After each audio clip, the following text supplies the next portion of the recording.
जय हिंद। आज के वीडियो में हम बात करेंगे डीएनए और आरएनए के बारे में कि क्या होता है डीएनए और क्या होता है आरएनए। इनके कार्य प्रणाली के बारे में भी चर्चा करेंगे। डीएनए डीऑक्सीराइबोन्यूक्लिक और आरएनए राइबोन्यूक्लिक अम्ल, ये दोनों न्यूक्लिक अम्ल के ही पार्ट होते हैं। तो चलिए समझते हैं डीएनए और आरएनए को। तो यहाँ पर यदि बात की जाए न्यूक्लिक अम्ल की, न्यूक्लिक अम्ल, तो न्यूक्लिक अम्ल में ही दो प्रकार के अम्ल होते हैं, एक होता है डीएनए और एक होता है आरएनए। यहाँ पर बात की जाए डीएनए की, तो डीएनए का फुल फॉर्म होती है डीऑक्सी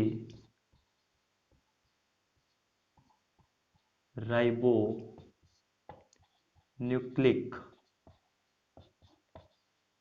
अम्ल, जबकि आरएनए की फुल फॉर्म होती है राइबो न्यूक्लिक अम्ल। यानी कि न्यूक्लिक अम्ल के दो पार्ट होते हैं, एक होता है डीएनए डीऑक्सीराइबोन्यूक्लिक अम्ल, एक होता है आरएनए जिसे राइबोन्यूक्लिक अम्ल कहते हैं। यहाँ पर हम पहले चर्चा करेंगे डीएनए के बारे में कि डीएनए किस प्रकार से कार्य करता है। तो यहाँ पर आपके पास डीएनए उपस्थित है। डीएनए के बारे में हमें पूरा अध्ययन करना है। डीएनए की आकृति डबल हेलिक्स होती है, यानी कि टू पार्ट के अंदर हेलिक्स टाइप में होती है। इस प्रकार की डीएनए की आकृति होती है, जिसमें अलग अलग ग्रुप के द्वारा ये जुड़ा हुआ रहता है। यानी कि पहली तो बात ये है कि जो डीएनए होता है वो डबल हेलिक्स होता है। डीएनए की डी कुंडी की खोज वॉटसन और क्रिक नामक वैज्ञानिक ने की थी। वॉटसन और क्रिक नामक वैज्ञानिक ने खोज की थी डीएनए की। डीएनए की सर्वप्रथम डी कुंडली संरचना की खोज वॉटसन और क्रिक नामक वैज्ञानिक ने की थी, इसलिए वॉटसन और क्रिक को नोबेल पुरस्कार दिया गया था। नोबेल प्राइज भी दिया गया है। वॉटसन और क्रिक को डीएनए की खोज के लिए नोबेल पुरस्कार भी दिया गया था। तो पहली बात आपको समझ में आ चुकी होगी कि डीएनए का मतलब होता है डीऑक्सीराइबो न्यूक्लिक अम्ल, जो कि डबल हेलिक्स टाइप में होता है। और यहाँ पर दो अलग अलग प्रकार के प्यूरिन्स और पेडिमिन जुड़े हुए होते हैं। डीएनए के अंदर यदि पूछे कि कौन सा प्रोटीन उपस्थित होता है, तो हिस्टोन प्रोटीन उपस्थित होता है। यदि डीएनए के अंदर प्रोटीन की बात की जाए तो कौन सा प्रोटीन उपस्थित होता है, तो वो होता है histone protein. Histone protein, histone protein DNA के अंदर उपस्थित रहता है, जो कि डबल बॉन्ड को जोड़ने में सहायक होता है। आगे यदि हम डीएनए की चर्चा करें तो यहाँ पर आप डीएनए के बारे में समझ सकते हैं। डीएनए में तीन पार्ट होते हैं, सुगर, नाइट्रोजनी समूह और फॉस्फेट समूह। यहाँ पर डीएनए की हम बात कर रहे हैं। डीएनए में कुल तीन पार्ट होते हैं। डीएनए में कुल कितने पार्ट होते हैं? तीन पार्ट। पहला होता है सुगर वाला पार्ट, दूसरा पार्ट होता है नाइट्रोजनी सार, नाइट्रोजनी सार, और तीसरा पार्ट होता है फॉस्फेट समूह।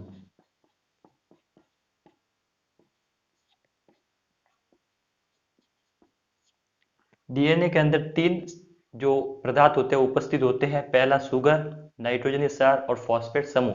यदि डीएनए में तत्व की बात की जाए तो फॉस्फेट तत्व उपस्थित होता है, जबकि सार की बात की जाए तो नाइट्रोजनी सार उपस्थित होता है। डीएनए में यदि शुगर की बात की जाए तो डीऑक्सी शुगर पाई जाती है। डीऑक्सी राइबोज शुगर उपस्थित रहती है। यदि डीएनए में आपसे पूछे कि कौन सी शुगर उपस्थित होती है, तो डीऑक्सीराइबोज शुगर उपस्थित रहती है।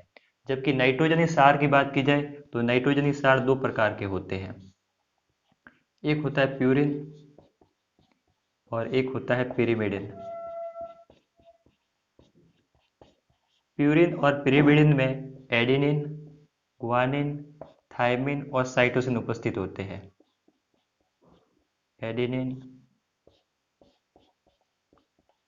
ग्वानिन,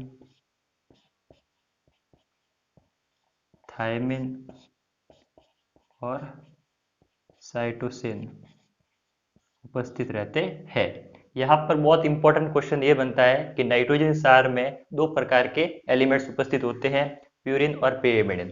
इसमें एडेनिन, ग्वानिन, थायमिन और साइटोसिन। ये एडेनिन, थायमिन, ग्लाइकिन और ये जो साइटोसिन है, ये यहाँ पर आप बॉन्ड देख रहे हो, ये ऐसे होंगे इस प्रकार। एडेनिन, थायमिन, ग्वानिन, साइटोसिन इस प्रकार से बने हुए होते हैं। इनका क्रम अलग अलग प्रकार से होता है, जिससे कि आनुवंशिक गतिकी का निर्धारण होता है और जीन के द्वारा ये पहचान की जा सकती है कि ये डीएनए किस प्रकार का है। तो आई होप आपको समझ में आ चुका होगा कि डीएनए के तीन पार्ट होते हैं, सुगर, नाइट्रोजन क्षार और फॉस्फेट समूह। सुगर डीऑक्सीराइबोज सुगर पाए जाते हैं, जबकि नाइट्रोजन क्षार प्यूरिन और पेरिमिन, जिसमें एडेनिन, ग्वानिन, थायमिन और साइटोसिन उपस्थित होता है। और इसमें यदि तत्व की बात की जाए तो फॉस्फेट समूह उपस्थित होता है, जो कि एक एलिमेंट है। यहाँ पर एक और क्वेश्चन बनता है कि ये जो एडेनिन, ग्वानिन, थायमिन और साइटोसिन होते हैं, ये किस बंध के द्वारा जुड़े हुए होते हैं? तो ये हाइड्रोजन बंध के द्वारा जुड़े हुए होते हैं। हमेशा ये इंपॉर्टेंट नोट्स के रूप में आप याद रखना हमेशा कि क्या प्रकार से कि एडेनिन और जो थायमिन होता है उसके मध्य डबल बॉन्ड उपस्थित होता है, जबकि ग्वानिन और साइटोसिन के मध्य ट्रिपल बॉन्ड उपस्थित होता है। यह कई बार एग्जाम में पूछा गया है। और इसके मध्य कौन सा बंध उपस्थित होता है? तो वो होता है हाइड्रोजन बंध। यदि ये बंध की बात की जाए तो हाइड्रोजन बंध उपस्थित होता है, हाइड्रोजन बॉन्ड। तो यहाँ से आपको डीएनए के बारे में पूरा नॉलेज हो चुका होगा कि डीएनए क्या होता है। यहाँ पर बात की जाए तो डीएनए की फुल फॉर्म होती है डीऑक्सीराइबोन्यूक्लिक अम्ल, और आरएनए का मतलब होता है राइबोन्यूक्लिक अम्ल। डीएनए जो कि डबल हेलिक्स टाइप का होता है, इसे हेलिक्स टाइप नाम देने के लिए वॉटसन और क्रिक ने इसकी खोज की थी, इसलिए वॉटसन और क्रिक को नोबेल पुरस्कार भी दिया गया। यदि पूछा जाए कि डीएनए और आरएनए में किस प्रकार का प्रोटीन उपस्थित होता है, तो हिस्टोन प्रोटीन आरएनए और डीएनए में उपस्थित होता है, जो कि जीन या फिर क्रोमोसोम का निर्धारण करते हैं। यहाँ पर बात की जाए डीएनए में, तो डीएनए में तीन उपस्थित होते हैं, सुगर, नाइट्रोजन क्षार और फॉस्फेट समूह। यदि डीएनए में सुगर की बात की जाए तो डीऑक्सीराइबोज सुगर, जबकि नाइट्रोजनी बेस में प्यूरिन और pyrimidine, जिसमें एडेनिन, ग्वानिन, थायमिन और साइटोसिन उपस्थित होते हैं। एडेनिन, थायमिन, ग्वानिन और साइटोसिन एक बॉन्ड के द्वारा जुड़े हुए होते हैं, जिसे हाइड्रोजन बंध कहते हैं।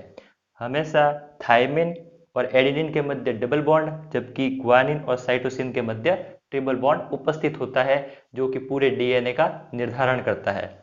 यदि पूछा जाए कि डीएनए में कौन सा तत्व उपस्थित होता है, तो डीएनए में फॉस्फेट समूह उपस्थित होता है, जो कि एक तत्व का काम करता है। आई होप आपको डीएनए के बारे में समझ में आ चुका होगा। मैंने पीडीएफ में लिंक दे चुकी हैं, जहां से आप जाकर इस प्रोटीन और डीएनए के बारे में पूरी व्याख्या के साथ में देख सकते हैं और पीडीएफ भी डाउनलोड कर सकते हैं। आगे हम पढ़ेंगे आरएनए के बारे में। आई होप आप डीएनए के बारे में समझ चुके होंगे। अब बात करते हैं आरएनए के बारे में। आरएनए राइबोज न्यूक्लिक अम्ल। आरएनए होता है वो केवल सिंगल हेलिक्स होता है, उसमें डबल हेलिक्स नहीं होता है।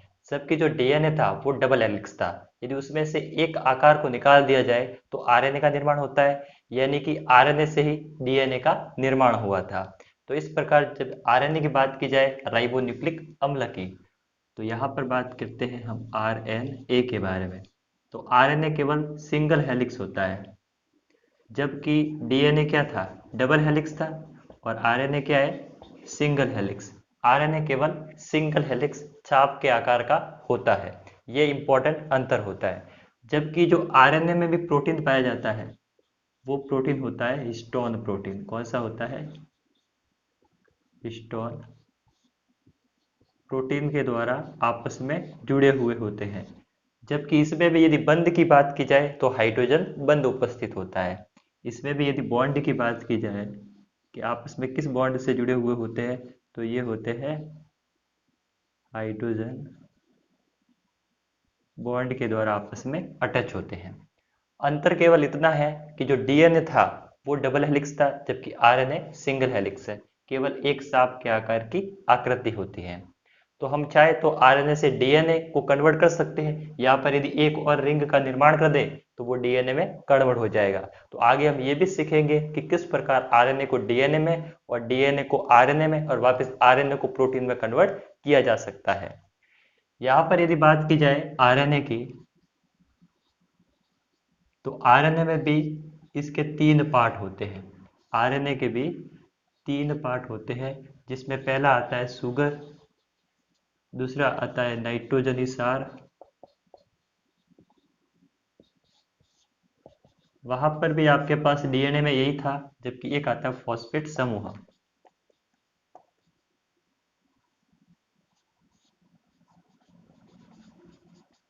यहाँ पर भी सेम है कि डीएनए में भी 3 पार्ट होते हैं, सुगर, नाइट्रोजनी बेस और फॉस्फेट समूह। केवल अंतर कितना है वो देखते हैं।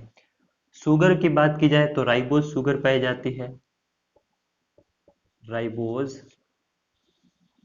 शुगर पाई जाती है, जबकि डीएनए में डीऑक्सीराइबोज शुगर पाई गई थी। यहाँ पर केवल कौन सी शुगर पाई गई है? राइबोज शुगर पाई गई है।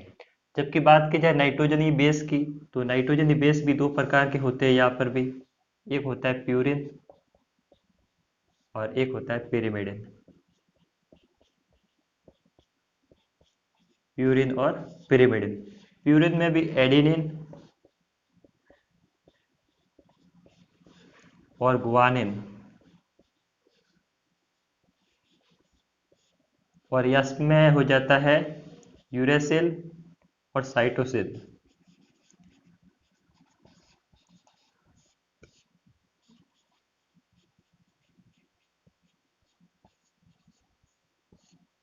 यहाँ पर यदि बात की जाए नाइट्रोजनी सार की, तो नाइट्रोजनी सार भी 2 प्रकार के, प्यूरिन और पिरिमिडिन, जिसमें एडेनिन, गुआनिन, यूरेसिल और साइटोसिन। यहाँ पर आपको बात समझ में आ चुकी होगी कि जब डीएनए की बात की थी तो यूरेसिल की जगह थाइमिन का उपयोग किया गया था। तो यहाँ पर केवल अंतर इतना सा है कि आरएनए में यूरेसिल उपयोग होता है, जबकि डीएनए में थाइमिन उपयोग में किया जाता है। केवल अंतर इतना सा है, आरएनए को डीएनए में और डीएनए को आरएनए में आसानी से कन्वर्ट कर सकते हैं। तो यहाँ पर बात की जाए तो इंपॉर्टेंट क्वेश्चन ये है कि कौन सी शुगर पाई जाती है, तो राइबोज शुगर पाई जाती है। आरएनए में कौन सा तत्व होता है? Adenine, guanine, uracil, cytosine. जबकि आरएनए में तत्व की बात की जाए तो फॉस्फेट समूह उपस्थित होता है, जो कि आरएनए का निर्माण में सहायक होता है। इसमें भी यदि बात की जाए, एडेनिन और जो यूरेसिल होता है वो डबल बॉन्ड के द्वारा अटैच होता है, जबकि गुआनिन और साइटोसिन ट्रिपल बॉन्ड के द्वारा जुड़े हुए होते हैं। ये जो बॉन्ड होता है, ये बॉन्ड हाइड्रोजन बॉन्ड होता है। तो आई होप आप आरएनए और डीएनए के बारे में पूरी की पूरी जानकारी प्राप्त कर चुके होंगे कि आरएनए और डीएनए में किस प्रकार से अंतर होता है। यहाँ पर केवल इतना सा अंतर है कि जो डीएनए था वो डबल हेलिक्स था, जबकि आरएनए केवल सिंगल हेलिक्स है। इसमें भी प्रोटीन हिस्टोन प्रोटीन पाया जाता है, जबकि इन दोनों के बीच में जो बॉन्ड पाया जाता है वो हाइड्रोजन बॉन्ड के द्वारा जुड़े हुए होते हैं। यहाँ पर यदि डीएनए में बात की जाए तो शुगर, नाइट्रोजनी सार और फॉस्फेट समूह होता है। यदि पूछे कि आरएनए और डीएनए में कौन सा समूह या फिर कौन सा तत्व उपस्थित होता है, तो फॉस्फेट समूह। जबकि नाइट्रोजनी बस में केवल इतना सा अंतर है कि हमने डीएनए में केवल यूरेसिल और वहां पर थाइमिन का उपयोग किया था, जबकि एडेनिन, गुआनिन, यूरेसिन, साइटोसिन ये दोनों अलग अलग होते हैं। तो आई होप आपको समझ में आ चुका होगा। एडेनिन और यूरेसिल डबल बॉन्ड के द्वारा, गुआनिन, साइटोसिन ट्रिपल बॉन्ड के द्वारा, हाइड्रोजन बॉन्ड के द्वारा जुड़े हुए होते हैं।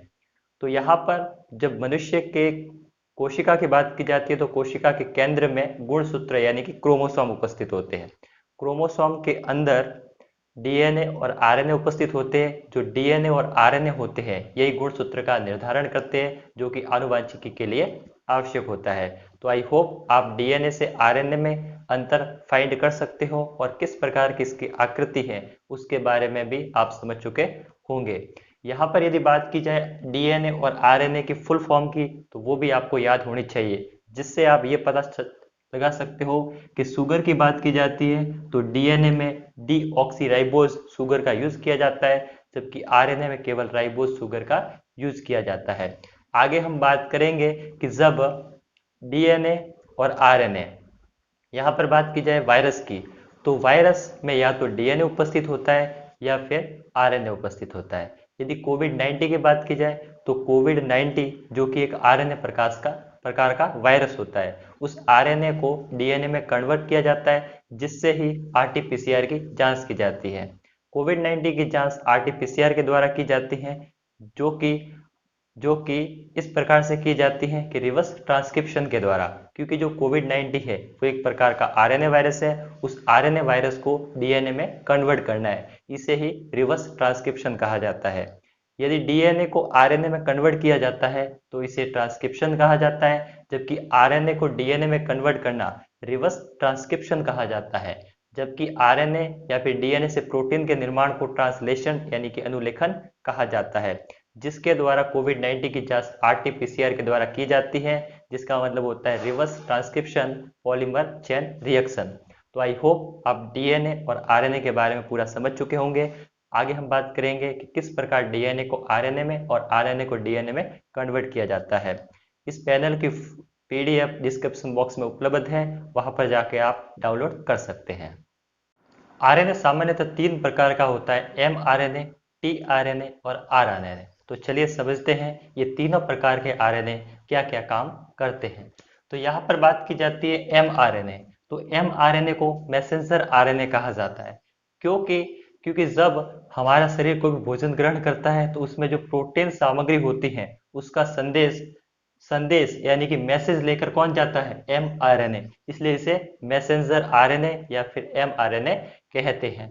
मैसेंजर आरएनए एमआरएनए को ही कहा जाता है, संदेश वाहक आरएनए आरएनए वायरस को ही कहा जाता है। जेकब व मोरेड ने इसे एमआरएनए कहा क्योंकि यह संदेश वाहक का कार्य करते हैं, क्योंकि जब कोई भी वसा या प्रोटीन या फिर कोई भी कार्बोहाइड्रेट की जो एनर्जी वाली सामग्री होती है वो जब कोशिका के अंदर आती है तो मैसेंजर के रूप में जो मैसेज यानी कि संदेश वाहक का कार्य करता है वो एमआरएनए करता है। ये पूरे आरएनए का लगभग 5% होता है। आगे बात करें यदि हम आरएनए के बारे में, तो ये होता है राइबोज आरएनए। अब ये राइबोज आरएनए का क्या काम होता है उसको समझते हैं। इसे राइबोज आरएनए कहते हैं। यह प्रोटीन संश्लेषण का कार्य करता है। जो भी प्रोटीन आपने प्राप्त किया है उसका संश्लेषण करेगा, उसे स्टोर करेगा। जब आप उपवास रखते हो तो ये राइबोज आरएनए के द्वारा ही आपको एनर्जी यानी कि प्रोटीन, कार्बोहाइड्रेट या वसा का निर्माण होता है, वो कि ये संश्लेषण के द्वारा आपको प्राप्त होता है। ये पूरे आरएनए का लगभग 80% पार्ट होता है। आगे यदि हम बात करें टीआरएनए के बारे में तो इसे कहते हैं ट्रांसफर आरएनए। जो ये मैसेंजर आरएनए था वो ट्रांसफर आरएनए को संदेश भेजता है कि यहाँ पर जो भी है स्टोरेज उसको राइबोज के पास में लेके जाओ, इसलिए इसको टीआरएनए कहा जाता है, यानी कि ट्रांसफर आरएनए। यानी कि यह प्रोटीन का स्थानांतरण करता है यानी कि ट्रांसफॉर्मेशन करता है, इसलिए इसे टीआरएनए कहा जाता है। ट्रांसफर आरएनए भी कहा जाता है। प्रोटीन संश्लेषण के समय अमीनो अम्लों को पहचान कर उन्हें अन्यत्र ले जाने का कार्य टीआरएनए के द्वारा किया जाता है। यह पूरे आरएनए का लगभग 15% पार्ट होता है। तो आई होप आप आरएनए के बारे में समझ में आ चुका होगा। बात करें यदि एमआरएनए के बारे में तो इसे संदेश वाहक आरएनए या फिर एमआरएनए कहा जाता है। बात करें आरआरएनए के बारे में तो इसे राइबोज आरएनए कहा जाता है, जो कि प्रोटीन का संश्लेषण करता है। और एक होता है टीआरएनए जिसे ट्रांसफर आरएनए कहा जाता है। ये प्रोटीन का आवागमन यानी कि जो अमीनो अम्ल है उनको पहचान कर प्रोटीन का संश्लेषण करने का कार्य टीआरएनए के द्वारा होता है। तो आई होप आप आरएनए के टाइप्स के बारे में समझ चुके होंगे। यदि डीएनए और आरएनए बात की जाए तो सर्वप्रथम आरएनए को खोजा गया और आरएनए से ही डीएनए का निर्माण हो चुका है, क्योंकि आपको पता है कि आरएनए केवल सिंगल हेलिक्स है, जबकि जो डीएनए है वो डबल हेलिक्स है। यदि सिंगल हेलिक्स में एक और वलय को स्थापित किया जाए तो डीएनए का निर्माण हो सकता है। यहाँ पर नाइट्रोजन बेस में केवल यूरेसिल और थाइमिन का अंतर था, जिससे केवल आरएनए और डीएनए में विभेद किया जा सकता है। अब हम बात करते हैं कि जो कोविड-19 होता है उसमें आरटी-पीसीआर की जांच किस प्रकार से की जाती है, जिसे reverse transcription polymer chain reaction कहते हैं। कोविड-19 एक आरएनए प्रकार का वायरस है जिसे हमें डीएनए में कन्वर्ट करना है, इसे ही रिवर्स ट्रांसक्रिप्शन कहा जाता है। ये किस प्रकार से होता है उसको हम समझते हैं।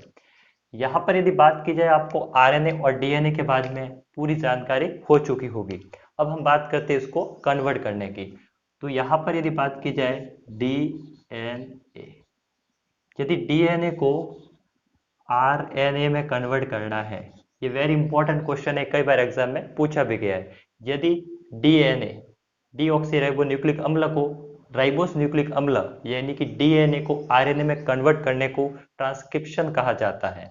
क्या कहा जाता है? ट्रांसक्रिप्शन, ट्रांसक्रिप्शन कहा जाता है। ये वेरी इंपॉर्टेंट है, कई बार पूछा भी गया है कि डीएनए को आरएनए में कन्वर्ट करने की प्रक्रिया ट्रांसक्रिप्शन कहलाती है।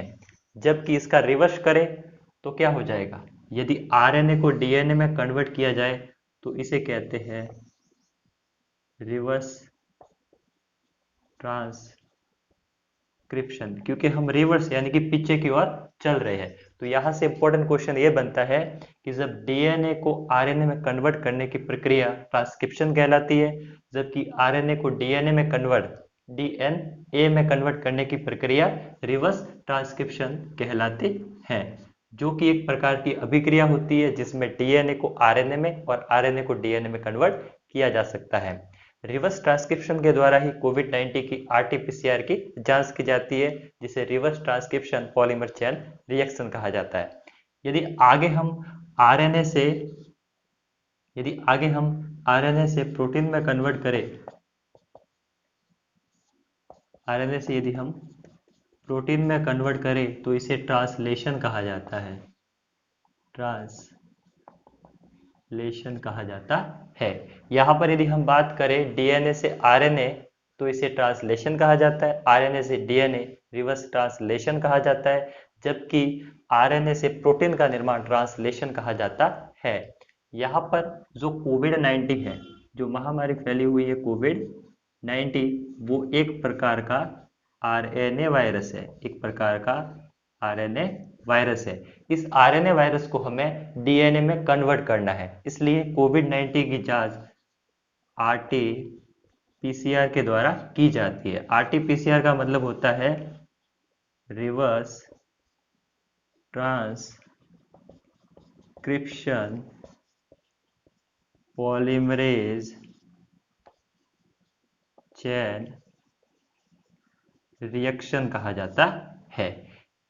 इसी प्रकार कोविड-19 की जांच आरटी-पीसीआर के द्वारा की जाती है। तो आई होप आपको समझ में आ चुका होगा कि किस प्रकार डीएनए को आरएनए में कन्वर्ट करने को ट्रांसक्रिप्शन और आरएनए को डीएनए में कन्वर्ट करने को ट्रांसलेशन, क्योंकि आरएनए और डीएनए में केवल थायमिन और यूरेसिल का अंतर होता है। जिस हिसाब से कोविड-19 आरएनए वायरस है, इसको वापस आरएनए से डीएनए में कन्वर्ट किया जाता है, इसे रिवर्स ट्रांसक्रिप्शन कहते हैं। और जब कोविड-19 की जांच की जाती है उसे आरटी-पीसीआर कहते हैं।